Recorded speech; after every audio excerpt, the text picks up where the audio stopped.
ओम शांती. आज आहे 30/11/2025 ची अव्यक्तवाणी. रिवाईज तारीख आहे 18/1/2008. वाणीचं टायटल आहे खरे स्नेही बनून सर्व ओझे बाबांना देऊन मजेचा अनुभव करा, मेहनत मुक्त बना. खरे स्नेही बनून सर्व ओझे बाबांना देऊन मजेचा अनुभव करा, मेहनत मुक्त बना. आज बापदादा आपल्या चोहो बाजूंच्या निश्चिंत बादशहांच्या संघटनाला बघत आहेत. इतकी मोठी बादशहांची सभा साऱ्या कल्पामध्ये या संगमाच्या वेळी होते. स्वर्गामध्ये देखील बादशहांची इतकी मोठी सभा नसेल, परंतु आता बापदादा सर्व बादशहांच्या सभेला पाहून हर्षित होत आहेत. दूर असणारे देखील हृदयाजवळ असल्यासारखे वाटत आहेत. तुम्ही सर्व डोळ्यामध्ये सामावलेले आहात, ते हृदयामध्ये सामावलेले आहेत. किती सुंदर सभा आहे. बाबा म्हणतात, प्रत्येक मुलाच्या हृदयामध्ये आजच्या दिवशी स्नेह विशेष इमर्ज झाला होता. बापदादांकडे 4 प्रकारच्या भिन्न भिन्न माळा इमर्ज होत्या. पहिल्या नंबरला श्रेष्ठ मुलांची माळा, जी बापसमान बनणारी श्रेष्ठ पुरुषार्थी मुले आहेत. अशी मुले माळेच्या रूपामध्ये बाबांच्या गळ्यामध्ये ओवलेली होती. पहिली माळा सर्वात लहान होती. दुसरी माळा हृदयाच्या समीप प्रेमाने समान बनणाऱ्या पुरुषार्थी मुलांची माळा. ते श्रेष्ठ पुरुषार्थी आहे, हे पुरुषार्थी. तिसरी माळा होती जी मोठी होती, ती होती स्नेही सुद्धा, बाबांच्या सेवेमध्ये साथी देखील आहेत, परंतु कधी तीव्र पुरुषार्थी आणि कधी कधी कधी अधिकतर वादळांना तोंड देणारी, परंतु इच्छा ठेवणारी मुले. संपन्न बनण्याची इच्छा देखील चांगली असते. चौथी माळा होती तक्रार करणाऱ्यांची. भिन्न भिन्न प्रकारच्या मुलांच्या अव्यक्त फरिश्ता चेहऱ्याच्या रूपामध्ये माळा होत्या. बापदादा देखील भिन्न भिन्न माळांना पाहून खुश देखील होत होते आणि स्नेह तसेच सकाश एकत्र देत होते. आता तुम्ही सर्व स्वतःच आपला विचार करा की मी कोण. परंतु चोहो बाजूच्या मुलांमध्ये विशेष संकल्प वर्तमान वेळी हृदयामध्ये इमर्ज आहे की आता काहीतरी करायचेच आहे. हा उमंग उत्साह मेजॉरिटीमध्ये संकल्प रूपामध्ये आहे. स्वरूपामध्ये नंबरवार आहे, परंतु संकल्पामध्ये सर्वांच्या आहे. बाबा म्हणतात, बापदादा सर्व मुलांना आजच्या स्नेह दिनानिमित्त, स्मृती दिनानिमित्त, समर्थी दिनानिमित्त विशेष हृदयापासून आशीर्वाद आणि हृदयापासून शुभेच्छा देत आहेत.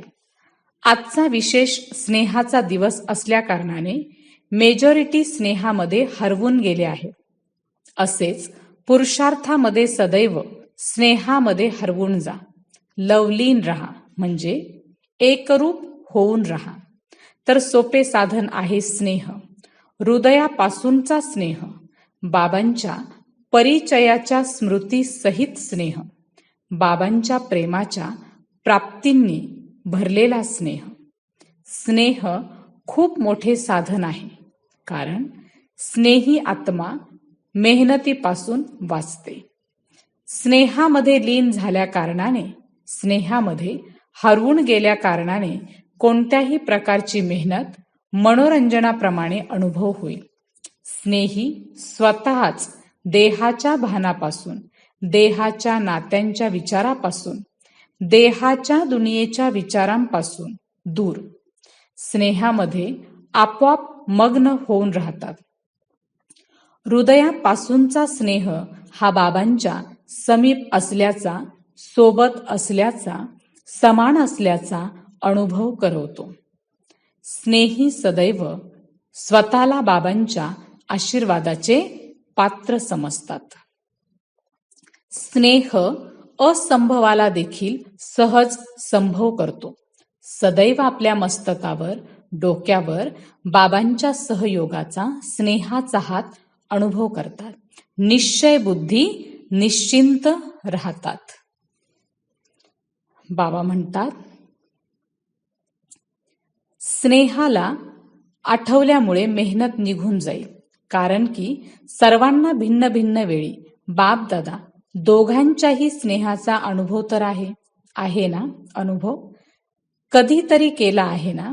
चला, नेहमी केला नसेल परंतु कधीतरी केला आहे. त्यावेळेला आठवा बाबांचा स्नेह काय आहे. बाबांच्या स्नेहामुळे काय काय अनुभव केला. तर स्नेहाच्या स्मृतीने मेहनत बदलून जाईल. कारण बाप दादांना कोणत्याही मुलाची मेहनतीची स्थिती चांगली वाटत नाही. माझी मुले आणि मेहनत, तर मेहनत मुक्त कधी बनणार. हे संगमयुगच एक असे आहे ज्यामध्ये मेहनत मुक्त आनंदच आनंदामध्ये राहू शकतो. जर आनंद नसेल तर कोणते ना कोणते ओझे बुद्धीमध्ये आहे. बाबांनी सांगितले आहे, ओझे मला द्या, मी पणाला विसरून ट्रस्टी बना. जबाबदारी बाबांना द्या आणि स्वतः खऱ्या मनाची मुले बनून खा, प्या, खेळा आणि मजा करा.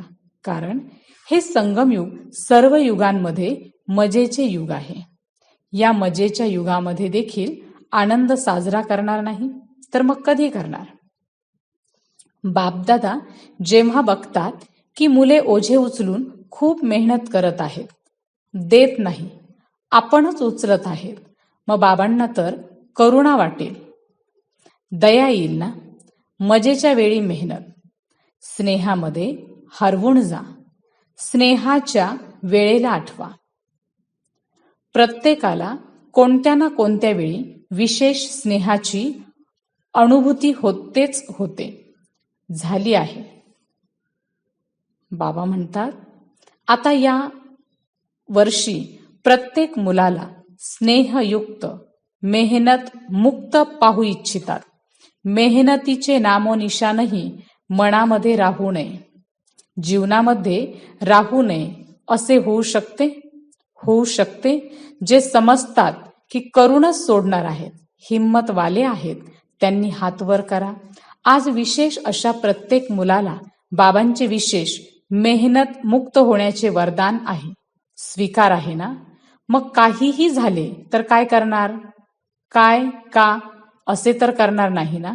प्रेमाच्या वेळेची आठवण करा, घेतलेल्या अनुभवाची आठवण करा आणि अनुभवामध्ये हरवून जा. तुमचा वायदा आहे. बाबा देखील मुलांना प्रश्न विचारतात की तुम्हा सर्वांचा वायदा आहे की आम्ही बाबांद्वारे 21 जन्मासाठी जीवनमुक्त अवस्थेचे पद प्राप्त करत आहोत, करणारच. तर जीवनमुक्त मध्ये मेहनत असते का. बाबा म्हणतात,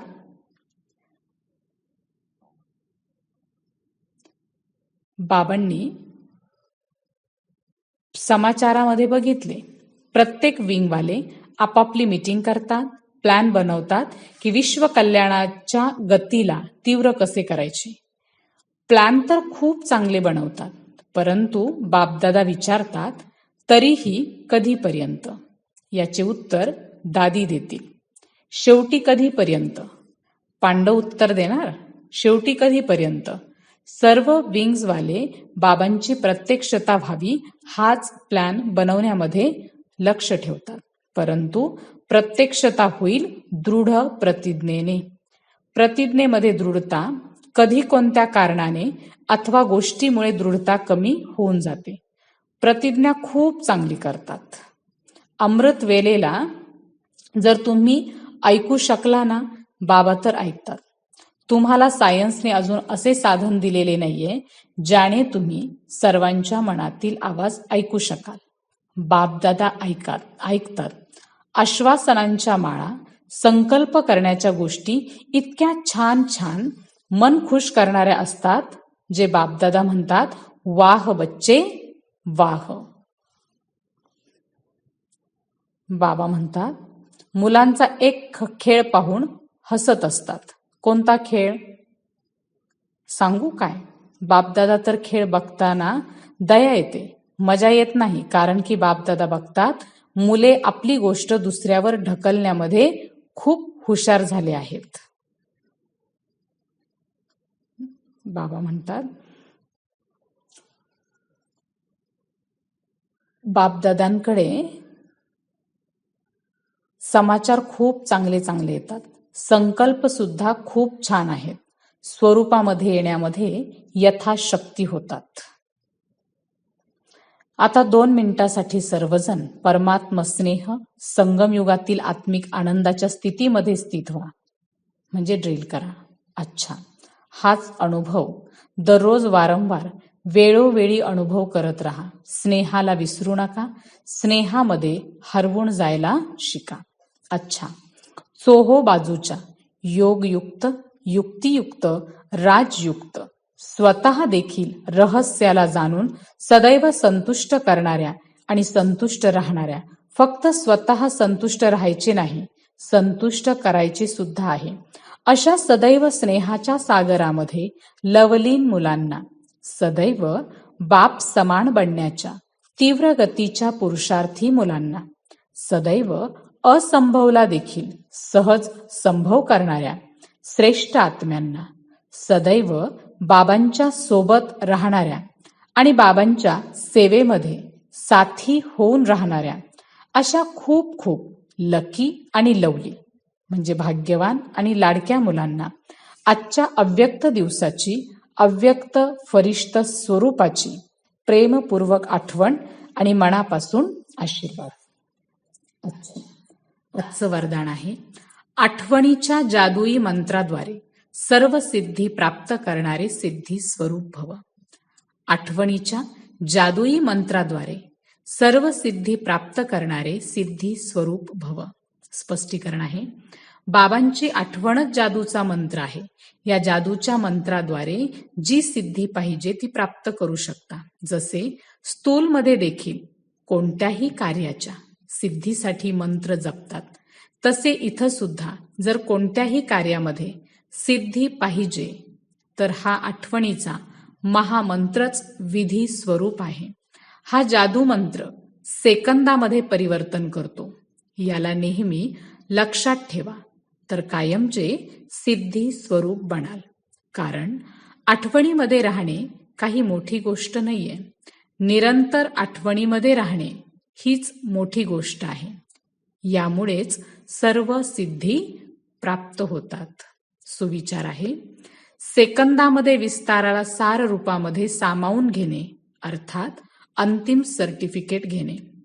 सेकंदामध्ये विस्ताराला सार रूपामध्ये सामावून घेणे अर्थात अंतिम सर्टिफिकेट घेणे. आजचा अव्यक्त इशारा आहे, अशरीरी आणि विदेही स्थितीचा अभ्यास वाढवा. अशरीरी आणि विदेही स्थितीचा अभ्यास वाढवा. स्पष्टीकरण आहे, जसे एखादे शरीरावरील वस्त्र सहज काढू शकता, तसेच हे शरीररूपी वस्त्र देखील सहज काढू शकाल आणि सहजच वेळेवर धारण करू शकाल. याचा अभ्यास पाहिजे. जर वस्त्र टाईट अथवा घट्ट असेल तर सहज काढू शकत नाही. तसे हे देहरूपी वस्त्र देखील कोणत्या संस्कारामध्ये चिकटलेले, घट्ट अथवा टाईट नसावे. यासाठी सर्व गोष्टींमध्ये इझी राहा. जर इझी राहाल तर सगळी कामे इझी होतील. जितके जुन्या संस्कारांपासून न्यारे राहाल तितकी अवस्था देखील न्यारी अर्थात विदेही सहज बनेल. अच्छा, ओम शांती.